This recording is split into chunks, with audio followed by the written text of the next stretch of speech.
It's time for the Brouhaha Sports Show.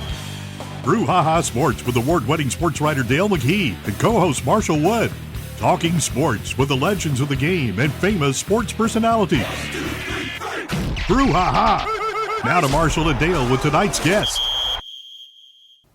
Greetings, everyone, and welcome to this week's Brouhaha. Marshall Wood and Dale McKee. Going to take a shot at some sports here today. How you doing, Dale? Doing good. How you doing? Man, I tell you what, I'm doing real good. Enjoying all this rain and heat and sweat. There you go. I saw you had a helper this weekend in with your yard duty, I thought. Or was that just a stroll in the park? I think I'm the helper. I think. All right. Well, yeah, I'm the helper. She looked like about 24 inches tall. Oh, that was a helper. Yeah. That was a helper. That was little Annie. She's a big help and a real blessing. There you go. A real blessing. Okay. Great. Dale, what's going on in the world of sports? Nothing. It's just a dead week. Okay. Nothing's happening. Well. Nothing's happening. Yeah.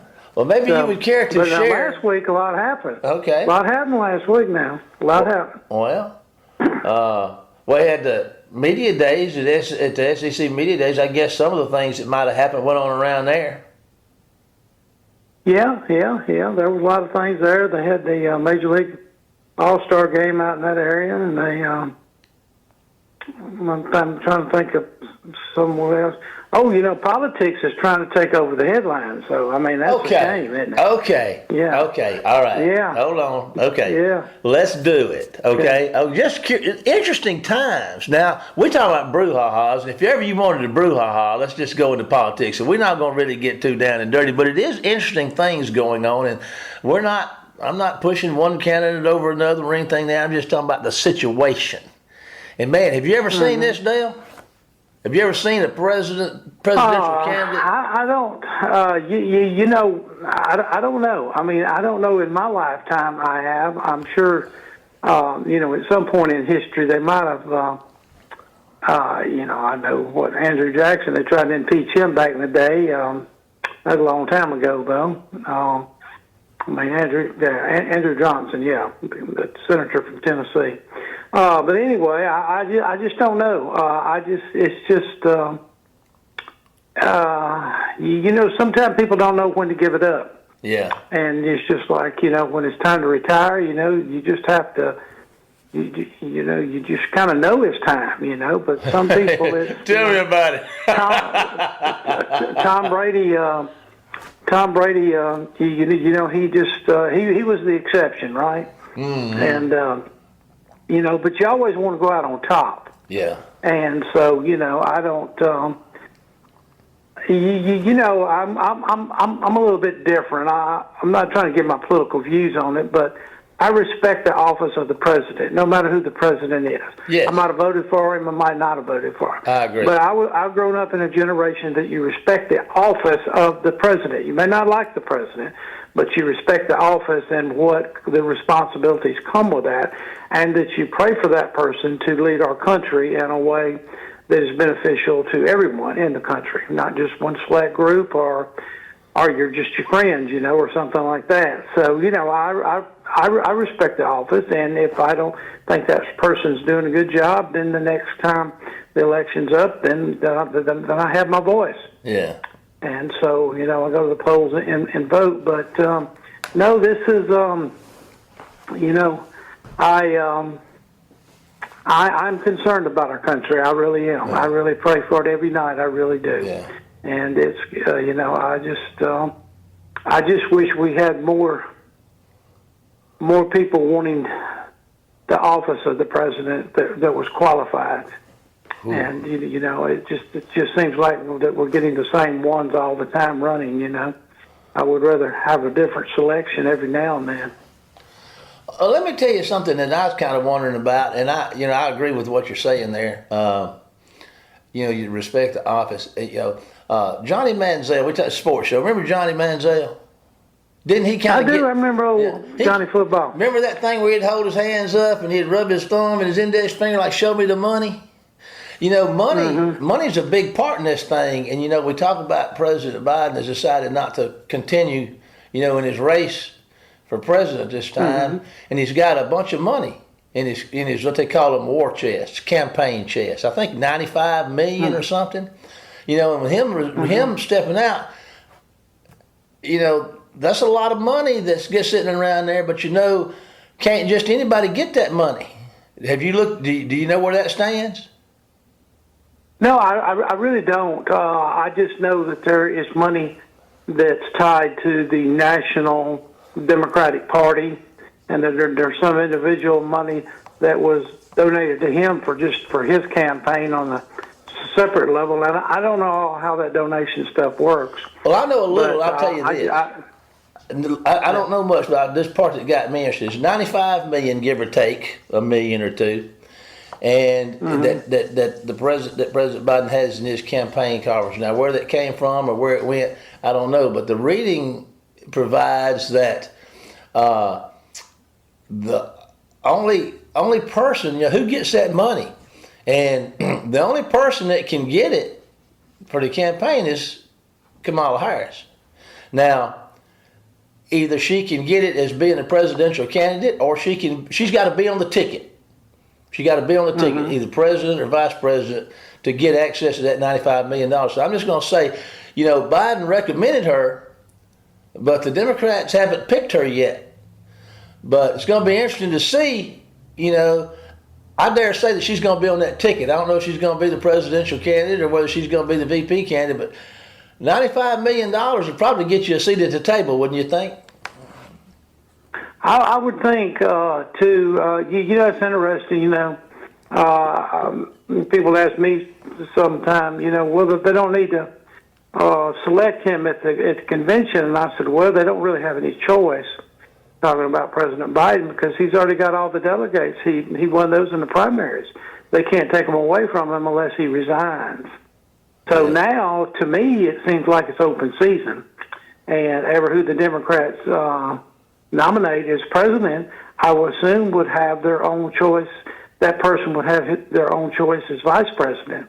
But I don't know that, and I would think it would be hard or might be a political nightmare if you're a Democrat to maybe change right now in the middle of the war. But to me, the Democratic candidate's going to have an uphill struggle, because you're really, I don't even know when the convention is, but what I'm saying is mid-August. Here in a couple of weeks, they don't have long to campaign, and so, it's not easy to run a presidential campaign. They usually start about a year ahead of time, Yeah. But,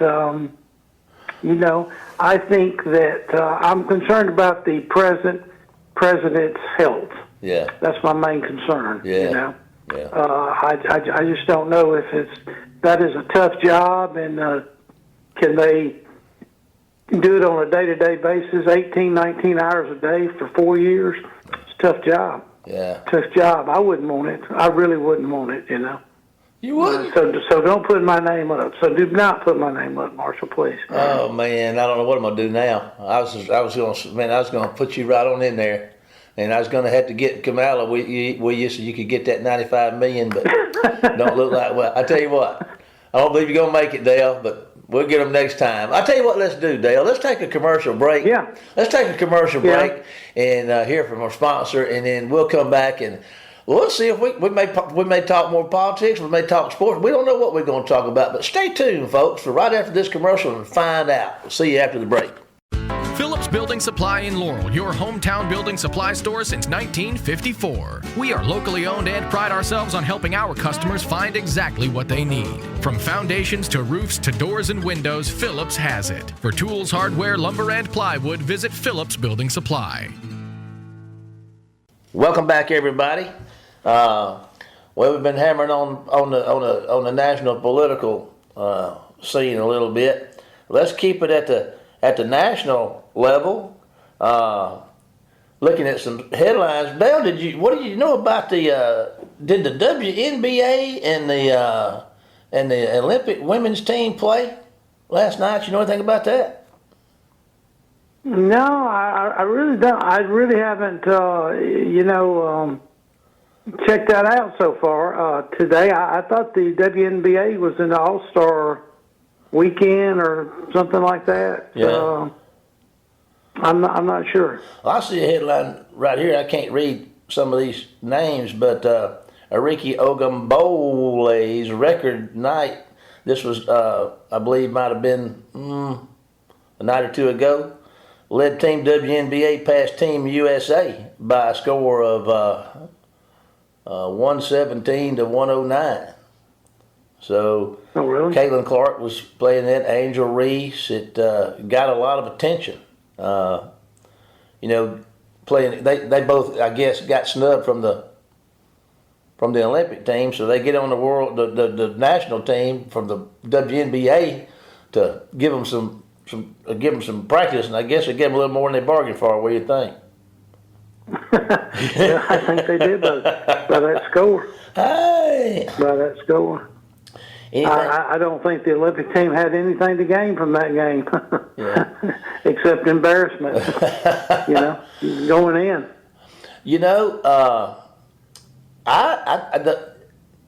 The men's.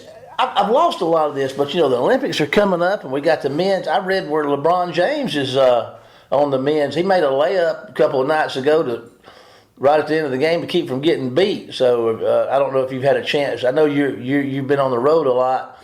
Have you had any chance to keep up with what they're doing? What the men's Olympic team? The women seem to have gotten a lot more attention to me now with the Caitlin Clark effect than the men are. But I did see where LeBron James was playing on the men's Olympic team, if I'm not mistaken. Have you had any chance to look into that, or you still in the dark? No. I just know that he is on the Olympic team. Yeah. Olympics confuse me to a certain degree. Is that first of all, television? You don't know what channel to find them on anymore. The second thing is that used to, hey, it's on NBC, blah blah blah. That's it. Now, well, it's on something up. It's on this. It's on streaming. You have to subscribe to this. Or what it is. But I know the Olympics ceremony starts Friday night. Yeah. But I've heard the Olympics is actually probably already started for some of the competition. Really? So it's kind of confusing trying to keep up with it. Do you prefer the summer or the winter Olympics the best? And I think I know the answer to that. I'm gonna hold on. Don't go over. I'm gonna write your answer down. Nobody in the world can see that I'm guessing were you gonna like summer or winter Olympics the best. I'm writing my answer down. Which one do you prefer the best? Well, I like the summer because of the track and field and the basketball. Yeah. And I mean that's basically what I like about them. But now the Winter Olympics, I really took an interest back in '80 when our young U.S. Olympic team got on a roll and probably had the greatest upset in sports history when they upset the Russians, The Miracle on Ice. Up in Lake Placid, yeah. Miracle on Ice. The Miracle on Ice, right? Yeah. I've watched that movie a couple of times. It's just a great movie. It's probably not 100% accurate, but it gives you a good picture of what they were up against. You had a veteran team in the Russians who were military people over there. That's all they did. And they were as good as probably a lot of our NHL stars. And all we had was a bunch of college kids. Yeah. And I think about 2 weeks before they actually had to play them in the Olympics, they got beat like 10-3 in an exhibition game in Madison Square Garden. Yeah. So, there was little hope for them, Yeah. You talk about football underdogs, 28-point underdog or something. Yeah. They might have been that. But, that caught me that year. And, of course, the ice skating. My wife loves ice skating. And I even like the gymnastics in the summer games, especially the females. Yeah. Now, the guys, they don't get as much. They're kind of like the NBA now. They don't get enough love like the girls do in gymnastics and in the in the girls basketball these days. Yeah. Well, I'm gonna tell you what, gymnastics is a sport. Man, my shoulders hurt just even thinking about it, just even watching it. I mean, I don't know how they do it. It's crazy. I figured you would pick the Summer Olympics because there's things in the Summer Olympics, that you and I can do, being from Mississippi. Mm-hmm. We can go out there and walk. We can run. We can jump, maybe not very high, but how many of us growing up ever took a stick and tried to make a pole vault out of it? I mean, I've done that. Yeah. But I've never skied, never tried to ski down a big old hill and see how far I could jump in the air, or done a giant slalom, or skated. I've never figured. So I think we would gravitate toward the summer games because we're summer game kind of people, Dale. Yeah. Well, we grew up in that era where we did a lot of that, Everybody kind of participated in track a little bit. Everybody kind of, did the other things. But, we did very little winter sports, Yeah. Looking around, I see where, I didn't realize this. We talk about, LeBron James' son, Bronny's getting a lot of attention, and things like that.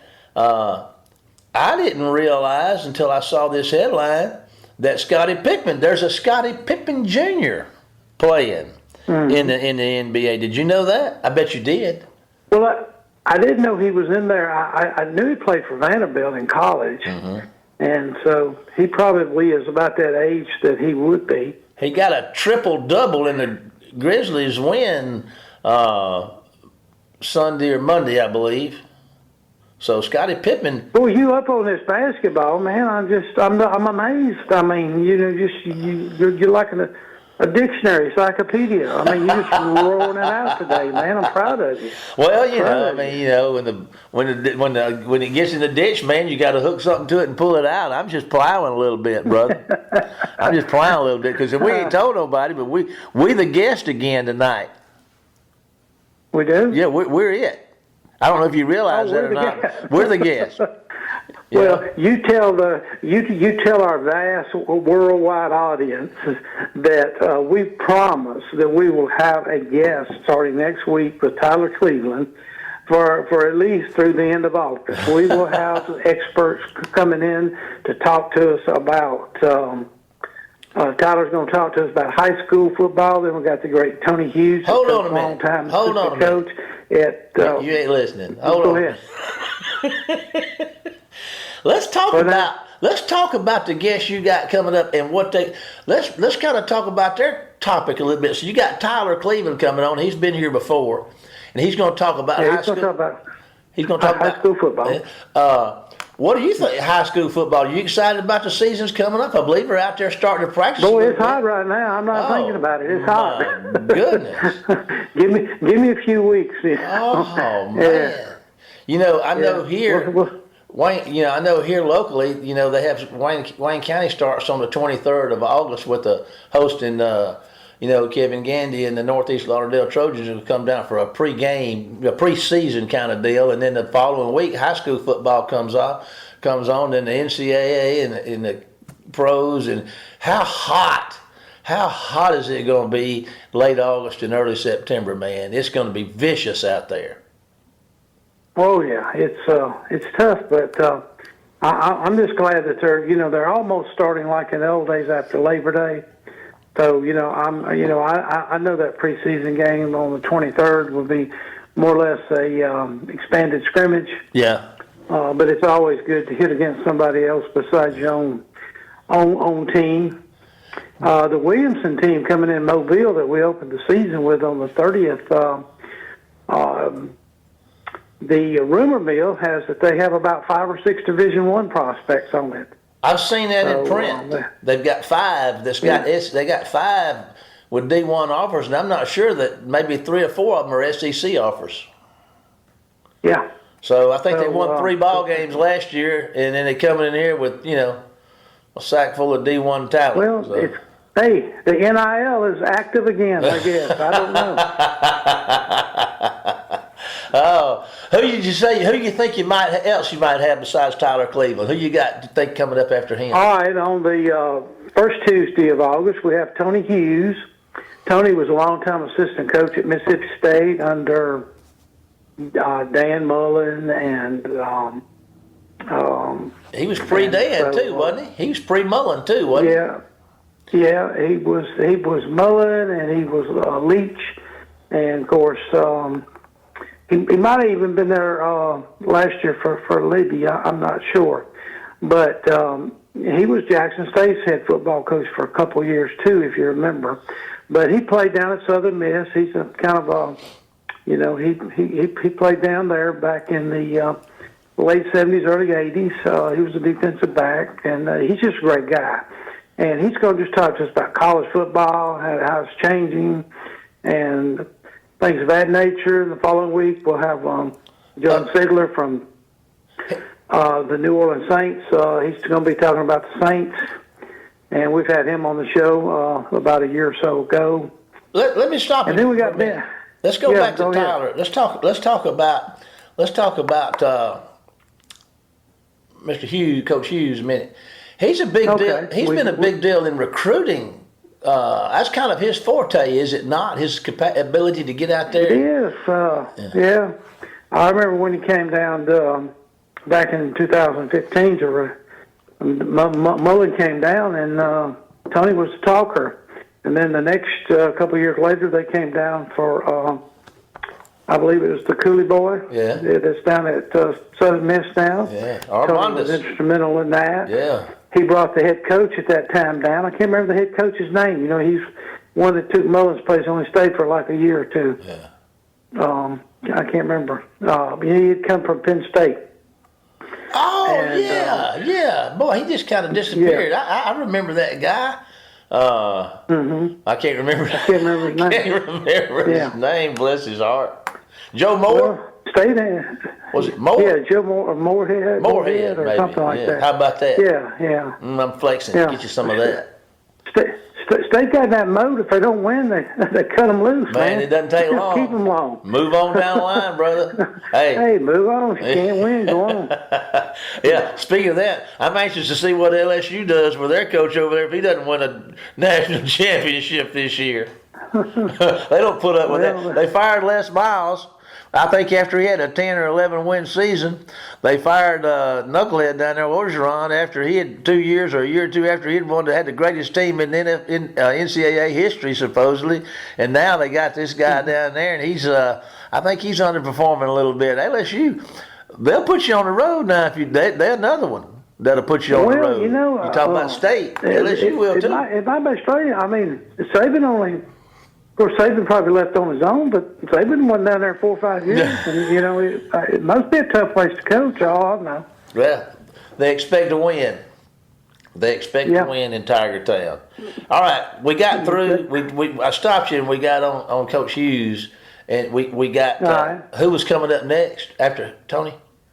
All right, we got John Sigler. He's been on with us before. He's on one of those publications for the New Orleans Saints. Yeah. And he's going to tell us all about the Saints.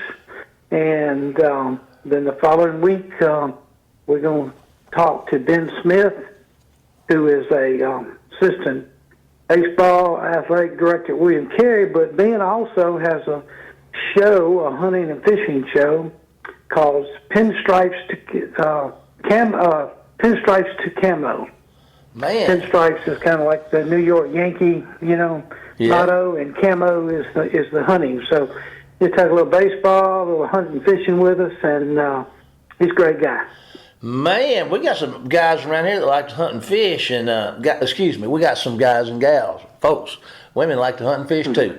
So I'm excited about that. We've never had anybody that kind of got over into that field of sports yet on our show. That's exciting, Dale. Yeah. Well, see, I've been working while I'm on vacation. Okay, I'm impressed. And then what after him? Who you got? Yeah. You don't know. What's that? Well, who's next after that guy? Well, right now, I mean, the people are calling. I mean, J-Mar wants to be home up there in Berea. I mean, so I'm taking names. So let's tell them to get back with them. Yeah. You know. It's hard to. But that'll be the first week of college football season, so we'll probably have a college football expert on. Yeah. Well, I mean, we've already got 2 of them. That's true. But we don't talk about. We don't. Who is that? Charlie and Little Marshall? Yeah. Yeah. But they won't talk to me anymore. They leave me alone. They won't have nothing to do with me. I say, hey guys, let's talk a little sports. They say, I'll shut up, leave us alone. What's your favorite sport, Dale? What's your favorite sport? I think it's ever what's in season. Oh, no. Well, okay. I mean, basically, really, I just, as kids, that's what you did. You went from one sport to another, and you didn't think about the other one until the next year. We didn't have all this 24/7 all around, sports. Just concentrating on one. We just. Well, which one do you enjoy the most? Which one do you enjoy watching the most?